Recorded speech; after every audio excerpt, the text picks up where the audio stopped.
Okay, we'll go ahead and get started. Hopefully you can hear me. I'm talking. All right, thanks. So we'll just do a brief review of SN2 mechanism, then we'll talk about stereochemistry, and we'll transition into SN1 today, and we'll finish SN1 on Wednesday. You have your exam 4 on Friday. So probably what's going to happen for exam 4 is that the elimination part of chapter 7 is just going to get folded into module 5. I think it's more appropriate there to begin with because module 5 deals with the chemistry of alkenes anyway. And I'm not a big fan of a lot of these books, your current textbook included. Has substitution and elimination mixed within one chapter, and I think that's overly confusing, not only for myself but for students as well. So we're gonna parse out elimination into module 5, just because that deals with the synthesis of alkenes, which is elimination, and then the reactions of alkenes, which is addition. So again, if you have any questions, throw them up in the chat or unmute yourself at any point. So again, SN2 is substitution nucleophilic bimolecular. You have a nucleophile that's attacking an electrophile, again, at a trajectory of 180 degrees. You go from sp3 to sp2, hybridization in the transition state, and essentially the nucleophile adds, the leaving group leaves, and then you invert if you have a chirality center. So again, I'm sort of reviewing this again and again because substitution happens either bimolecularly or unimolecularly, and each of those has different sort of promoting factors and things that result from it. So your free energy versus reaction coordinate. The reaction coordinate is basically time. So here at the origin, you're at 0 time. The free energy is relative energy. We do not deal in absolutes because it's hard to know that to begin with. So when we're talking about relative, we're talking about the products or the starting materials relative to the transition state relative to the products. That's what we mean by relative. We're always comparing two things. So at time 0, we have our starting materials. We're going up in energy because the transition state is shown is a hybridization change, and that necessitates higher energy due to many factors. You have a bond forming, you have a bond breaking, there's potential strain involved. So we go up in energy. This is the delta free energy change for the transition state. The transition state is very fleeting. So even though it looks like you can stay up here, you can't. And we're going to want to know the difference between a transition state for substitution reactions in another species that's high energy called an intermediate. So an intermediate you can actually sort of see in a sense, but a transition state you can't. So overall, the delta, the change in energy for the reaction is this little naught symbol, the superscript degree sign maybe, however you want to refer to it. That's for the overall change in energy from starting material to products. This little thing here is for the transition state. So again, here's your range of nucleophiles that do functional group transformations, and we use IR primarily to determine that the reaction has occurred. Again, our leaving groups are typically the conjugate bases of very strong acids. So we're dealing with pKa's of 0 to negative. That makes a good leaving group because it's able to stabilize any potential negative charge that's formed. So let's get back to our workbook, page 156, and when we're diagnosing reaction conditions at this point, again, I'm parsing it out, substitution versus elimination. So really, for this question, you're looking at the conditions and you're determining is it SN2 or SN1. So how do you categorize the leaving group of this molecule in 934? What type of leaving group is it? or classification of leaving group. And then you can just type your answer in the chat. Beep, bop, boop, beep, enter.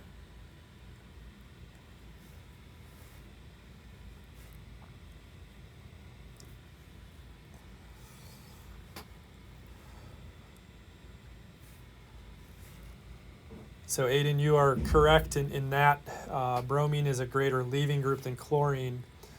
But if you had to classify the alkyl halide, how would you classify the alkyl halide?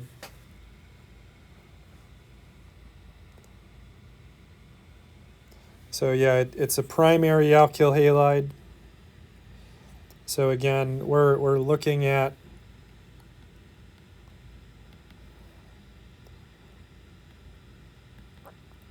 when we talk about rate,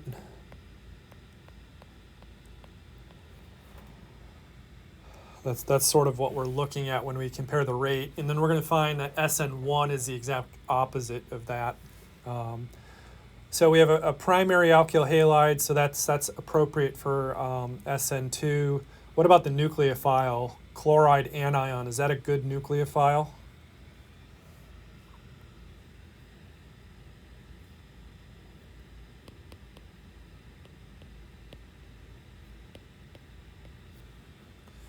Cole says yes, yes, good. Oops. Good nucleophile. DMSO, is that a good solvent for SN2?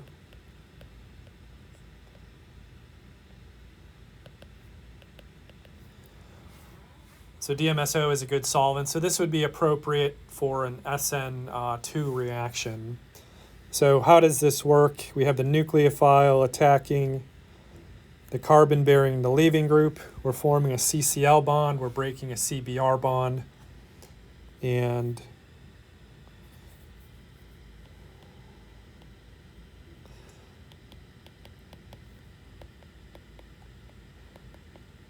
so this actually has a name reaction. It's called a Finkelstein halide exchange reaction.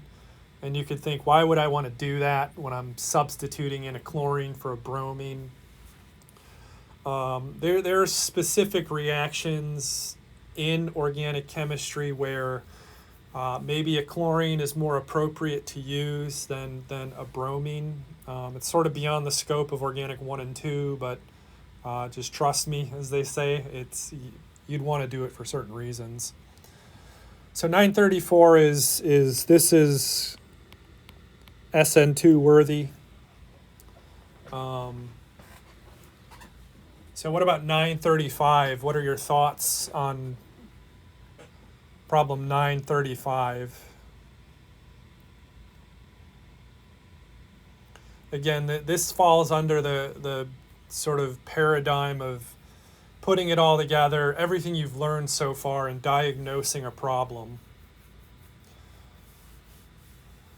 So if, again, not very many of you are going to continue on with chemistry, polymer science. So if you're biology, pre-med, pre-professional, whatever, the reason sort of why this logic is important to you is when you are employed, you're always diagnosing some issue that has to be fixed, right? That's how you earn your money. So if, say a dog gets hit by a car, you're a veterinarian, how do you diagnose what is wrong with the dog? Maybe you want to do some imaging, you want to do some x-ray, a CT scan. So you're diagnosing, okay, what exactly is the issue? So we have SN1 is what we're seeing in the chat. And so how did you arrive at SN1? Again, explaining your logic is just as important as to just proposing the correct answer. So Max says it's tertiary.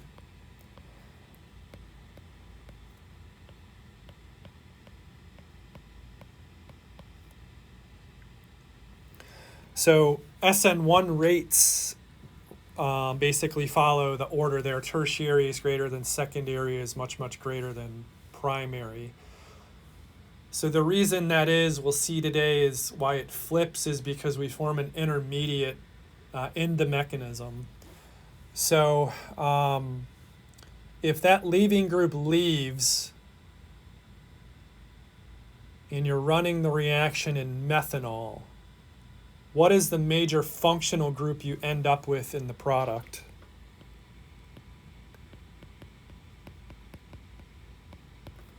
And again, we're only considering substitution at this point. We're not convoluting things just yet with elimination. So we're substituting off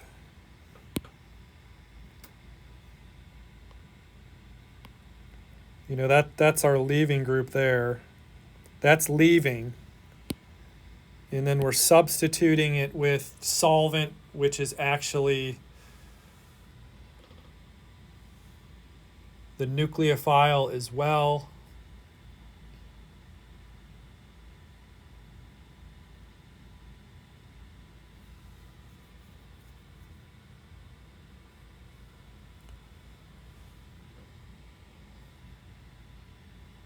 So we have a couple responses in the chat.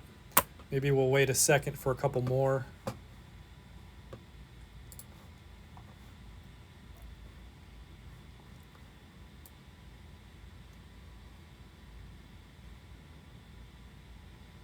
So Mac is saying, can you break the OH group off of an alcohol? So Mac, I did answer your homework questions. I created a video. I actually forgot to send it to you. I'll do that after this chat is over. So that's a common thing I see from students, and no, you cannot. So this whole thing,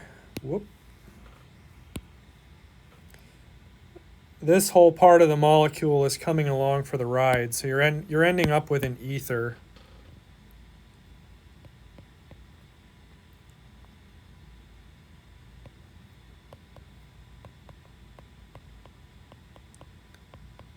So this would be your co-product or byproduct, however you want to think about it. So to get sort of what Mac is after here,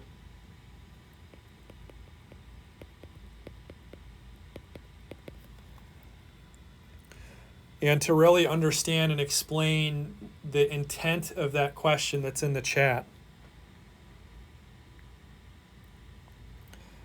So I'm going to just walk you through the mechanism, but we'll go through this again. So what is happening in an SN1 reaction? This bond is ionizing. So that's the rate limiting step. That's why it's unimolecular. It's tertiary.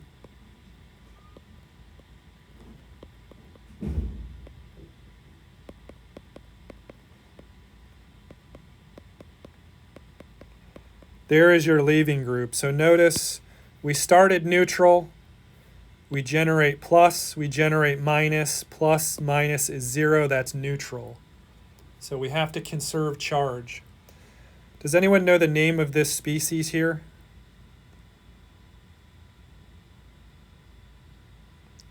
Carbon with a plus charge.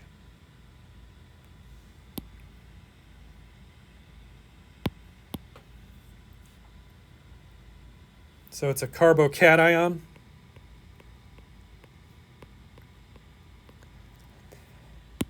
When I was a graduate teaching assistant at Ohio State, a student called this a carbocation, which I thought was funny. But anyway, it's carbocation. So that's an intermediate. So there's a difference between a transition state and an intermediate. An intermediate exists a little bit longer. So again, if you think you're at the molecular scale, there's solvent all around this. So after this leaves, there's still an ion pair. There's much more of this around. So if that is acting as the nucleophile, again, the nucleophile is a Lewis base. It's supplying electrons. A carbocation is a Lewis acid. It's electron deficient. It's accepting electrons. We're forming the following bond now.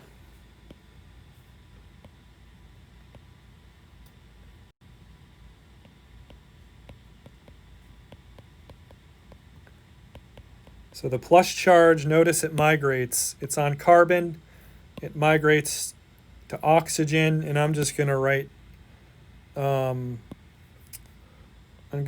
X minus to represent this whole thing here because I don't feel like drawing it out again.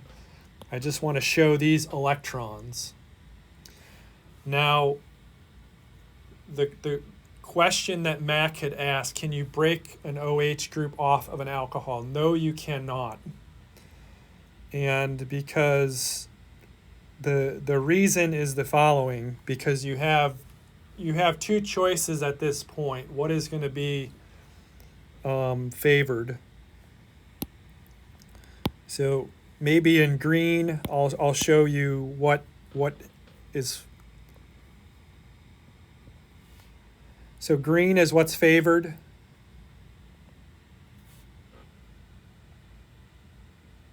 It's basically abstraction. It's an acid-base proton transfer, proton abstraction.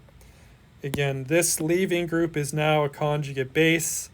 It's abstracting that hydrogen. The red arrow is what is not favored.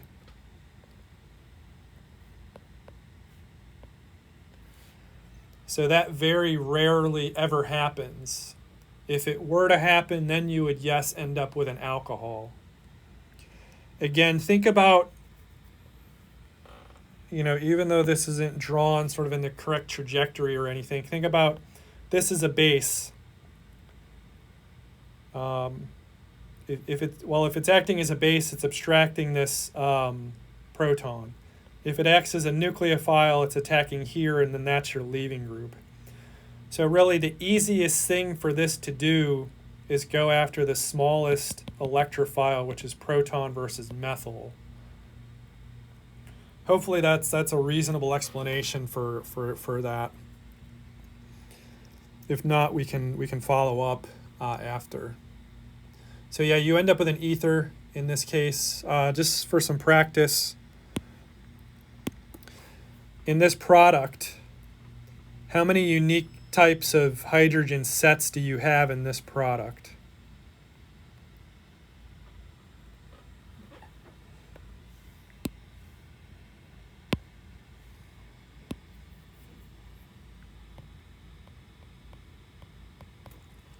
So unique sets.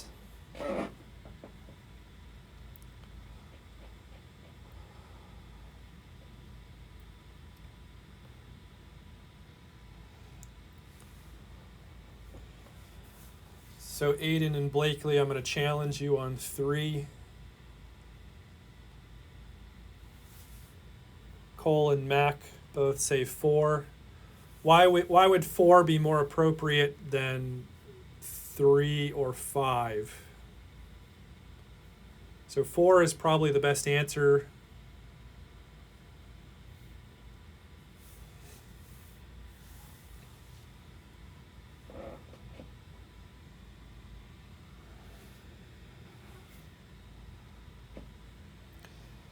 So there is no stereochemistry. The reason this carbon is bearing ethyl. Those are the same, so it's not stereogenic.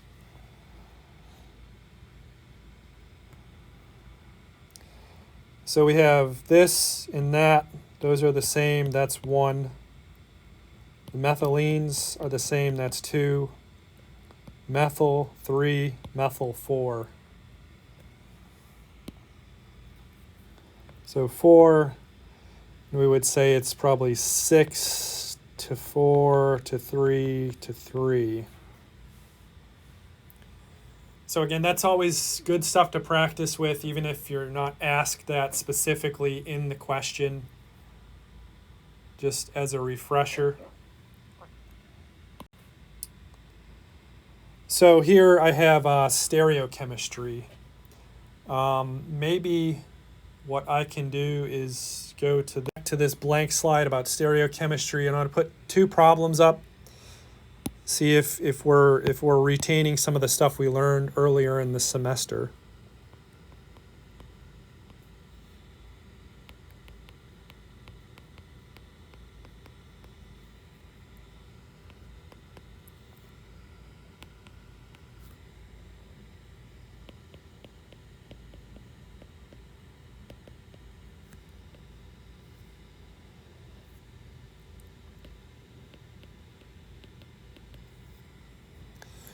So given this reaction, let me ask you a couple questions. What is the name of the starting material?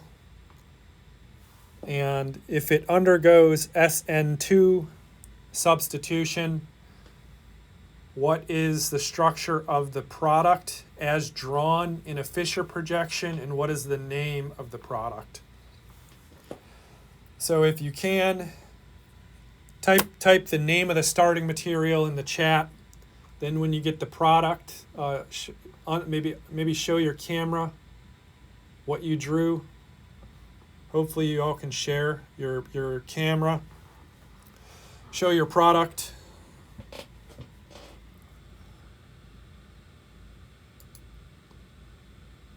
I'm assuming you can all share your cameras and see each other.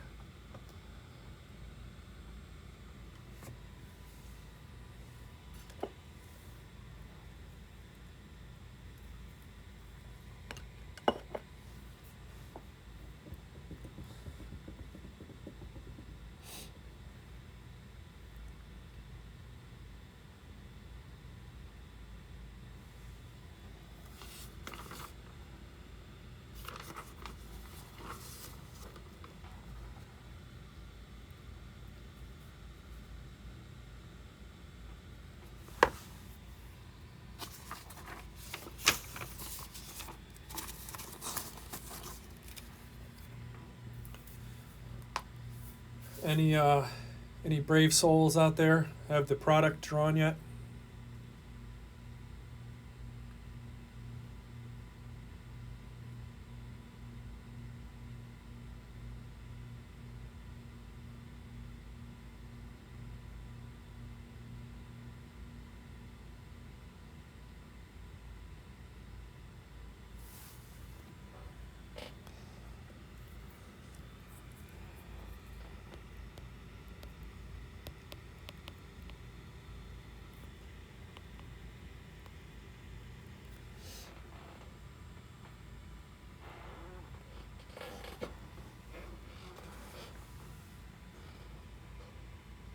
Aiden, that looks good.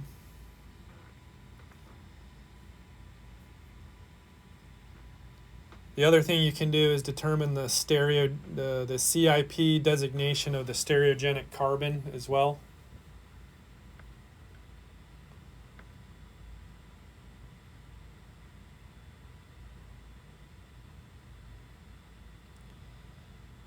So if you're having a little bit of a challenge with this one, remember that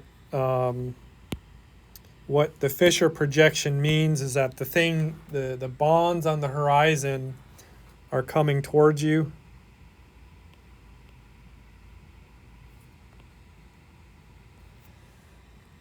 And the ones on the vertical are going away from you.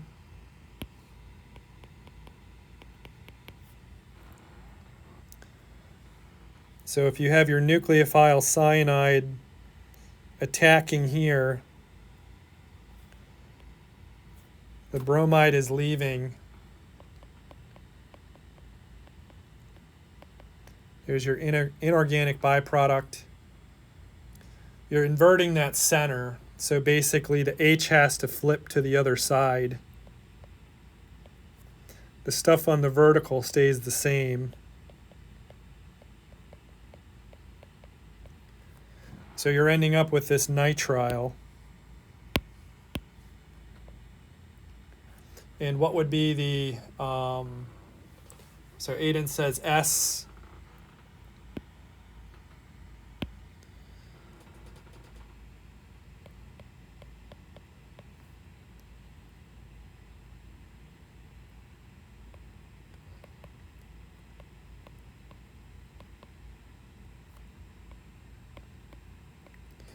So we would end up with S2-methylpentane nitrile. So think about what's an instrumental method that you learned to prove that this actually formed. So we learned a couple different instrumental methods. How would you prove that the substitution of this bromine for the cyanide occurred to give you the product?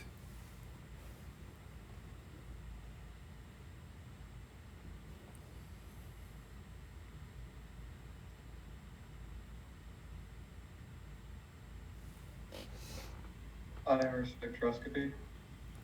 So yeah, we would use IR.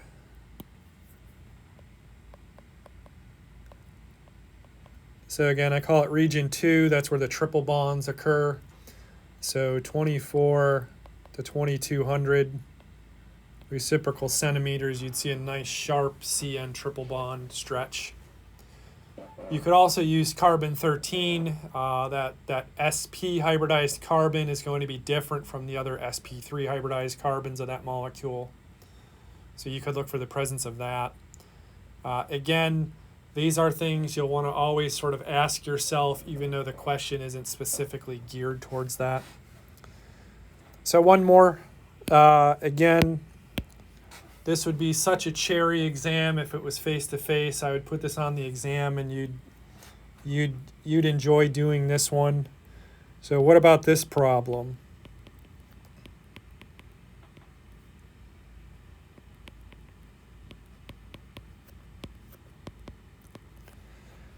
So what's the name of that? And we're going to treat it with sodium methoxide. Again, this is a nucleophile in this case. It's going to do SN2. What's the structure of the product and what's the stereochemistry of the product? So the first thing, what's the name of this starting material? If it undergoes SN2, what is the product? What's the stereochemistry of the product? And again, think about how you would use spectroscopy to determine that it actually happened.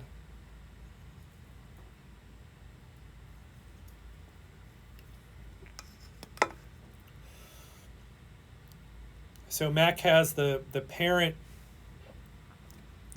correct. What is the stereochemistry of 1-bromo-1-fluoroethane as drawn?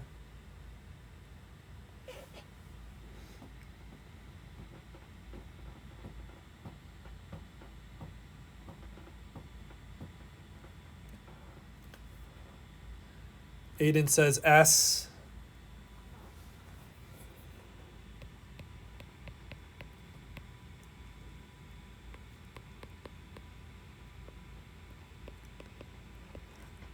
So we're going to do a substitution of methoxide for one of those halogens.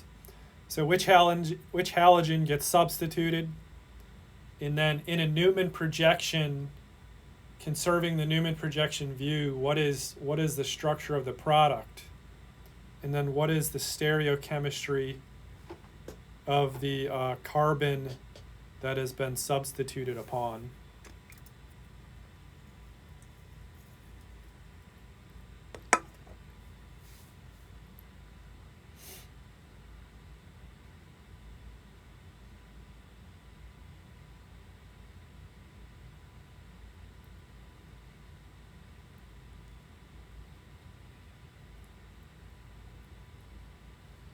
So Bleakley says the methoxide replaces the bromine. That's correct. So our front carbon is staying the same, right?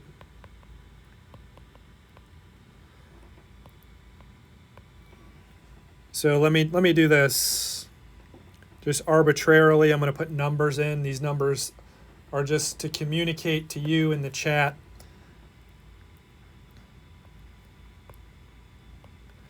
In the chat, say 1 equals, 2 equals, 3 equals.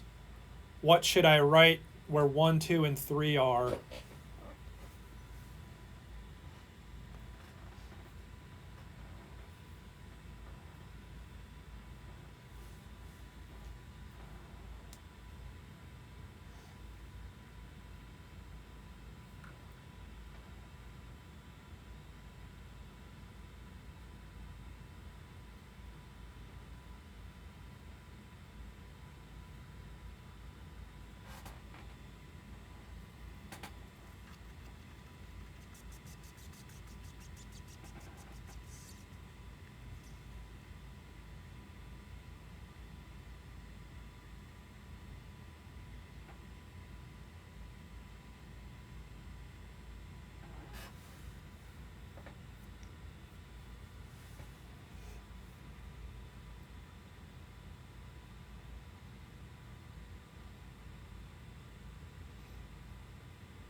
So I'm going to sort of disagree with both.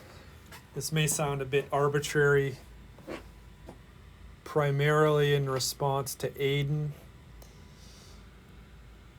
So when I did the substitution, I flipped the fluorine instead of the hydrogen. So I came up with HOCH3 and then F.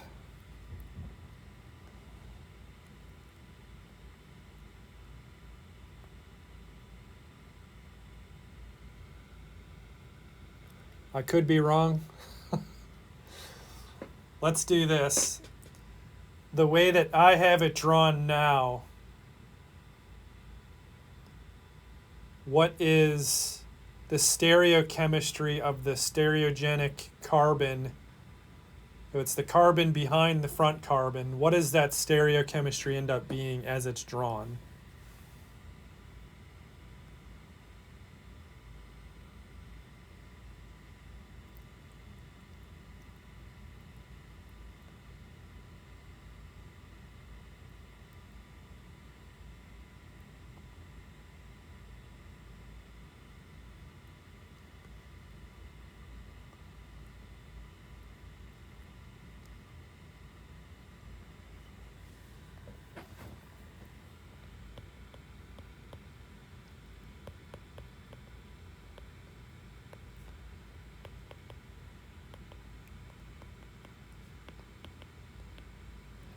So S1 fluoro, 1 methoxyethane.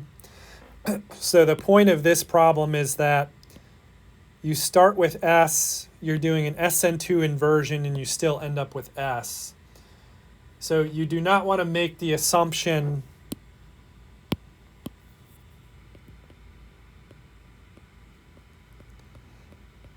so you know it's bad to assume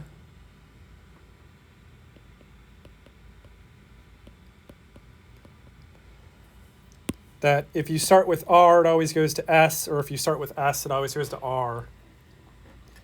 So you really need to just verify it in each case. More often than not, they will invert, but just verify.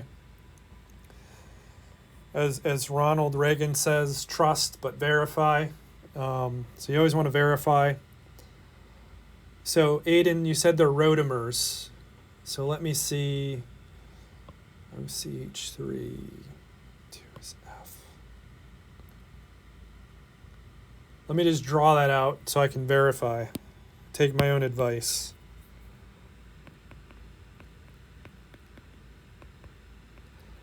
She said 1.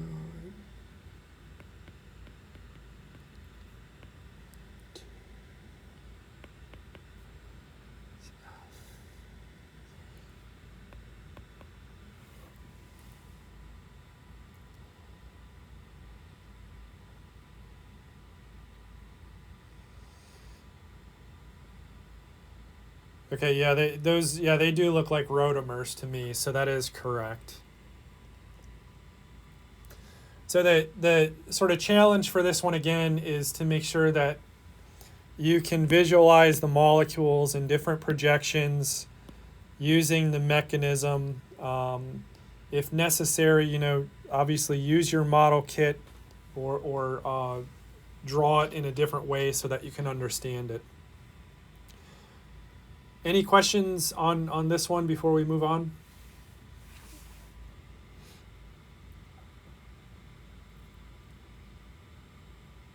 First, let me ask you this question first, then I'll go back and talk a little bit more about the stereochemical aspect of SN2.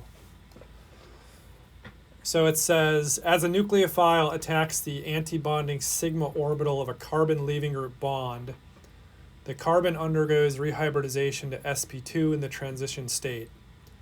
A consequence of this is inversion of that carbon. This is witnessed when the carbon is also stereogenic center. Given these facts, what is the product of the reaction? So I'm telling you right now it's SN2 mechanism.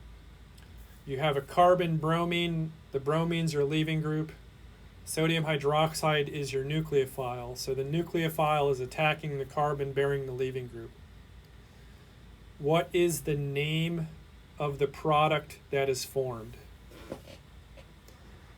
You probably want to draw this out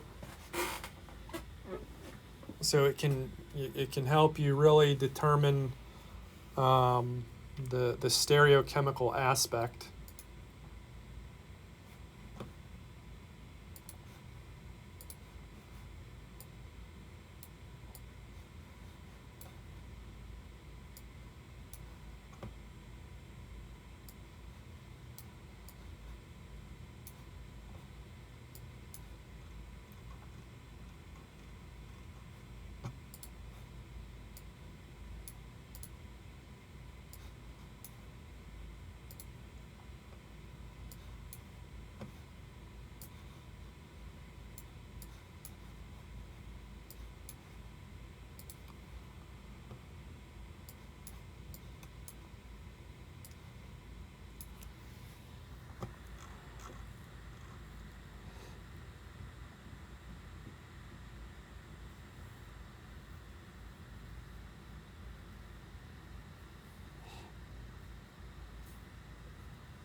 So maybe let me ask you a question. What's the stereochemistry of the starting material?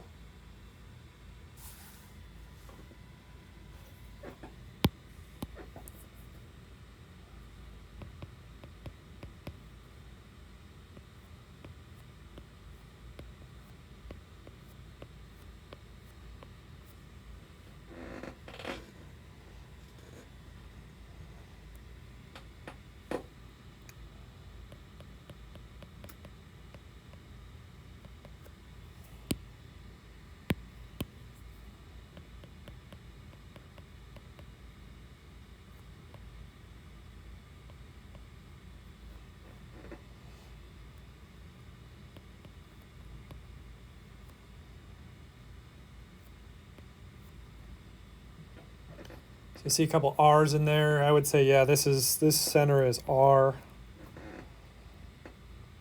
So we have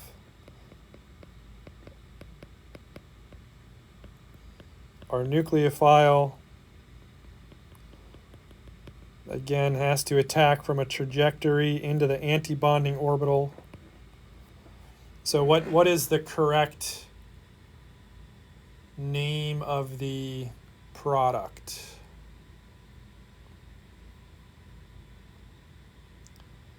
So I see a couple A's. S2 octanol.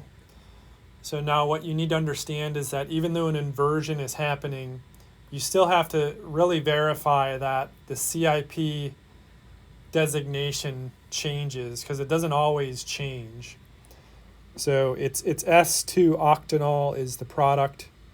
So if we were to draw that out, showing the inversion,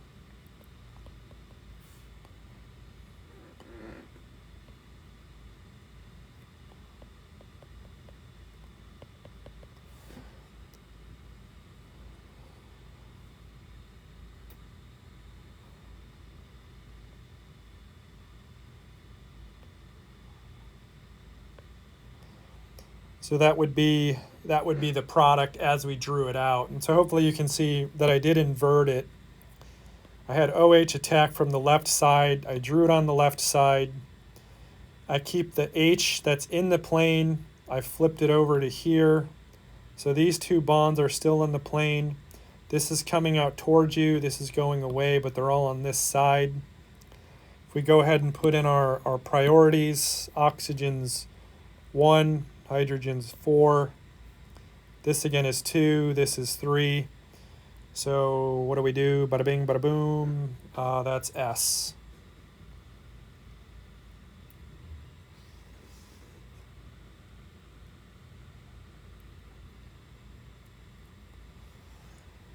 So yeah, Ian, if that sort of works for you, you can go ahead and do that. Just keep in mind that you sort of be consistent with what you're starting with stereochemistry-wise and what you end up with.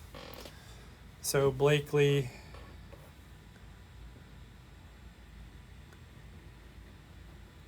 I'm not sure what you mean by the reactant is B.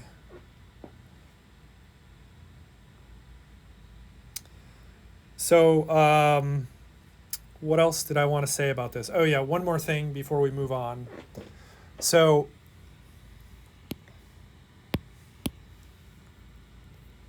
the full IUPAC name of the starting material is R minus 2 bromooctane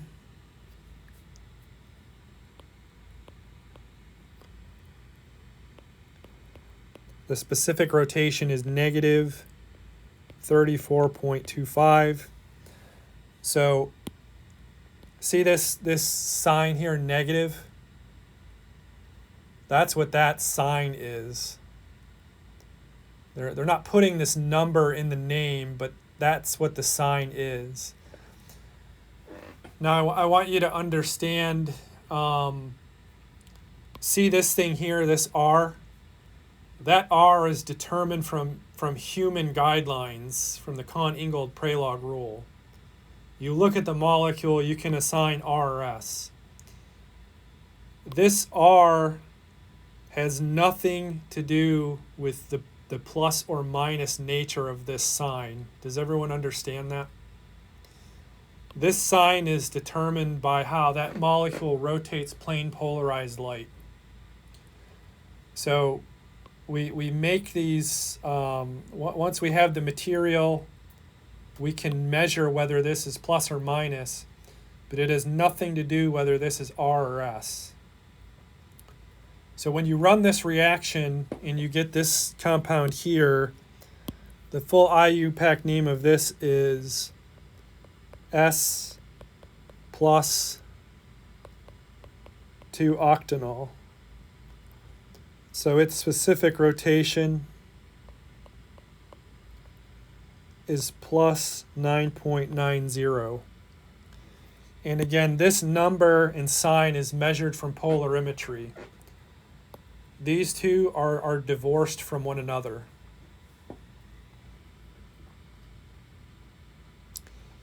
Any questions on that?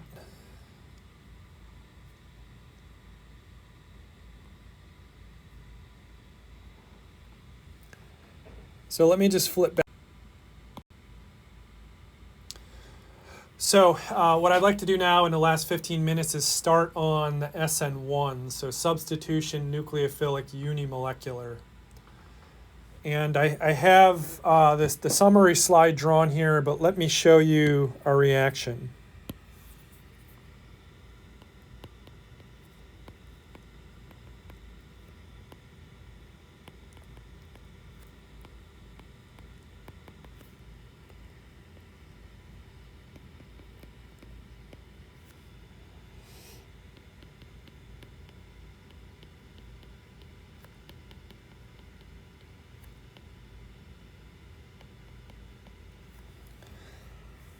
So the reaction that I just drawn, and if you may even run this in lab, I don't remember. This is 2-chloro-2-methylpropane, otherwise known as tert-butyl chloride. It's obviously tertiary, right? You have a carbon bearing 1, 2, 3 carbons. It's a tertiary chloride. If you dissolve it in water and you heat, you end up with 2-methyl 2-propanol, so an alcohol. You've substituted chlorine for the OH and you get an alcohol. So a substitution has occurred. The trick now is this is a tertiary substrate, and we said that SN2 does not work on tertiary substrates.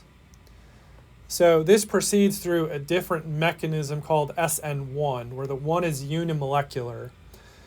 And that means the overall rate of the reaction only depends on the substrate with the leaving group. The nucleophile does not enter into the rate equation. So this is a polar reaction, and so what is happening, as we see here, is ionization of the leaving group. We've identified what good leaving groups are. They're the same for SN2 and SN1. We have a tertiary or secondary alkyl halide. This bond cleaves, and then we said that cleaves heterolytically, hetero being different. The X group will end up with the 2 electrons. The carbon ends up electron deficient. As this proceeds through a transition state, carbon's delta plus, the leaving group's delta minus. Again, this is non-isolable.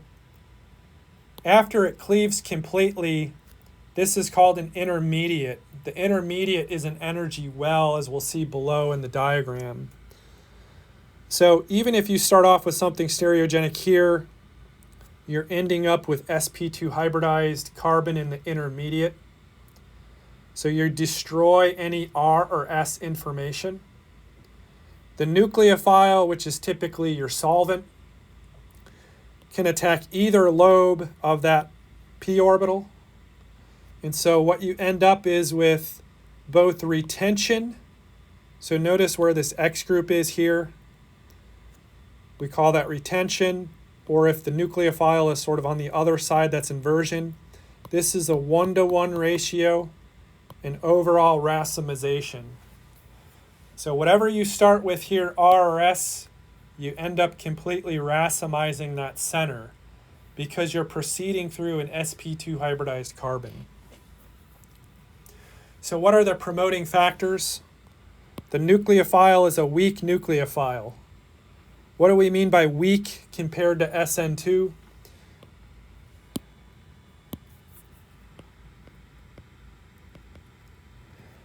These are neutral. So again, they're typically solvents.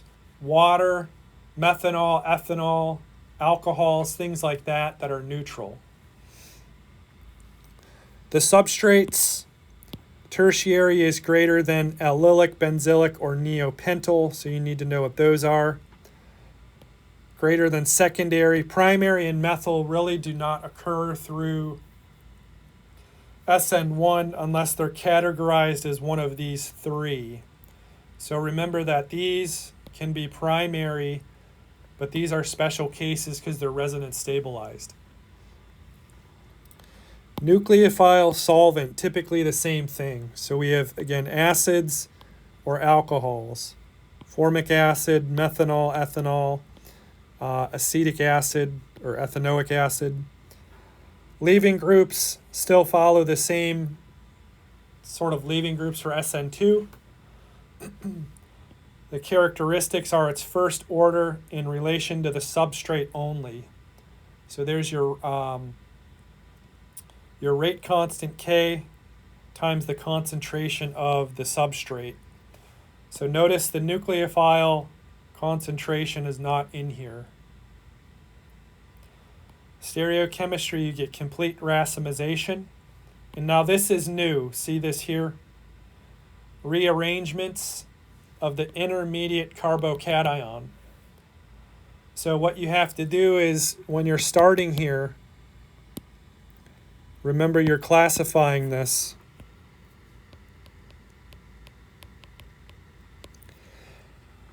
That classification ends up being the same initially for the carbocation.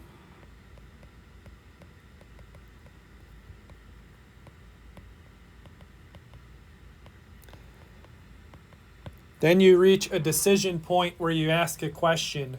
Can the carbocation rearrange? And what is meant by that, if you have a secondary substrate you're starting with, and you form a secondary carbocation, can the secondary carbocation rearrange to a tertiary one because that is more stable? Those are questions you have to ask. So here's the free energy versus reaction coordinate. Notice it looks a little bit different. And again, this gets into chapter 6 material where we're talking about these different energy coordinate diagrams. So again, 0 time is increasing to the right. Here's your starting material at some relative energy. As you move to the transition state, you're going uphill. It's fleeting, right? It exists for very little time. You either go back this way, or now look. You're not going right to the product. You're going into this little well here. See how it's a well? The reason that this is called an intermediate is because it takes a little bit of energy to go back up to the transition state or forward because you're hitting a second transition state.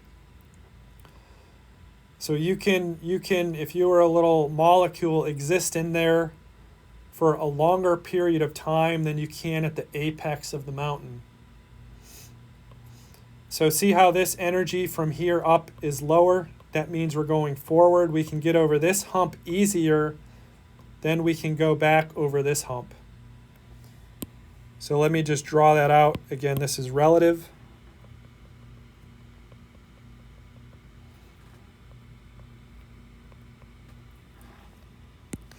It's easier to go over this little bit of energy than going back up over this energy. So that intermediate, we get a second transition state where we have the bond partially forming, and then we slide down to the products. So again, the difference is that in SN1 you have transition state, intermediate, transition state.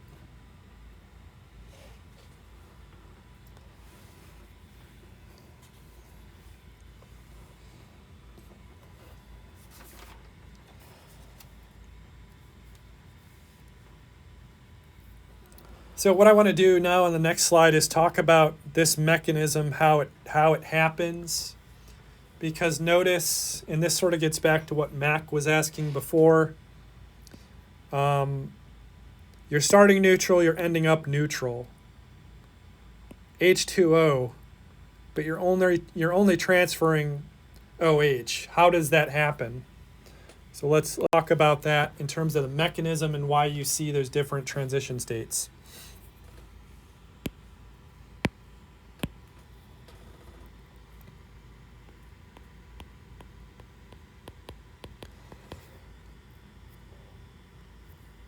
So this is our overall reaction.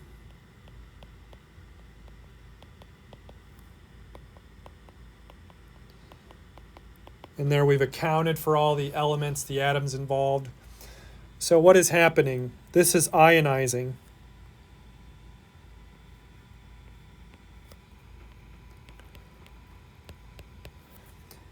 So in this forward direction, that is the slow step, is the ionization. It is slow because you are going up that hill to form a high energy carbocation intermediate.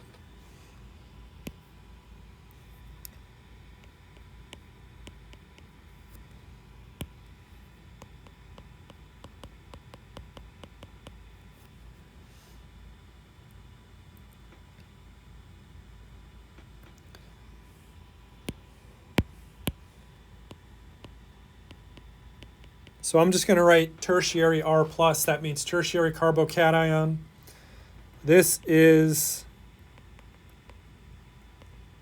a Lewis acid, correct? It's electron deficient.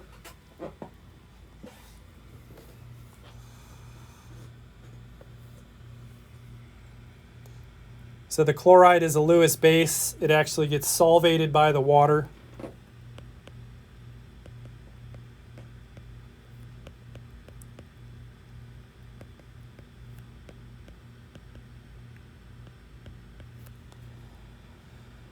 So what is happening now in a fast step?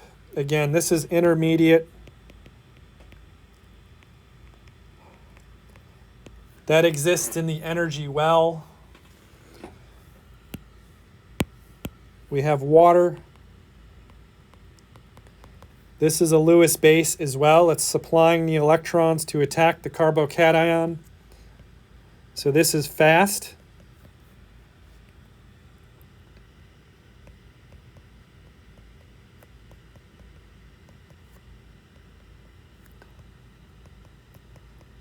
Notice we're balancing our charge as we go through.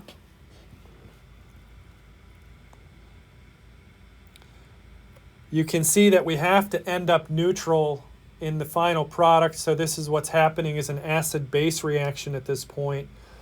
Remember the difference between electrophile, nucleophile, acid-base, how we describe those. Acid-base involves proton transfer.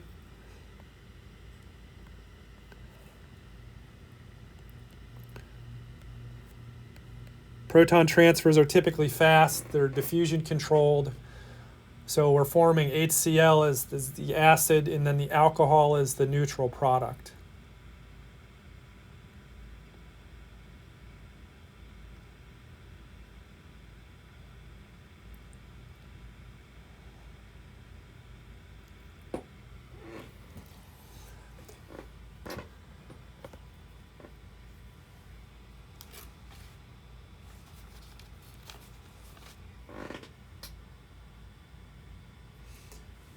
So Garima, yes, all your exams are in Wiley Plus. So again, Module 4 exam will consist of chapters 6, 10, and 7, where the elimination part, even though you may have done some of those homeworks already, the elimination is those questions will be included in the Module 5. Your exams are still in Wiley Plus. So Module 5 exam is going to be on elimination and reactions of alkenes.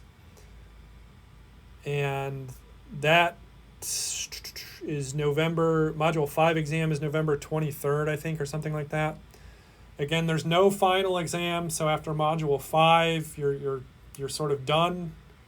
And that's what it is for the semester. So you need to really position yourself for the letter grade that you want, so that you can go into those last 2 exams strong. I think we're about out of time now, so what we'll do for Wednesday is we'll finish up the promoting factors for SN1, which have to do with substituent effects on carbocation stability. We'll talk about resonance and induction in relation to that. And then we'll look at carbocation rearrangements, so where we're actually starting with a secondary substrate that has the opportunity to go to a tertiary. So we'll look at the rearrangement in the mechanism, and then we'll finish off with the stereochemistry of SN1, and that will be sort of it for substitution. If you have questions, shoot me an email, and I will respond with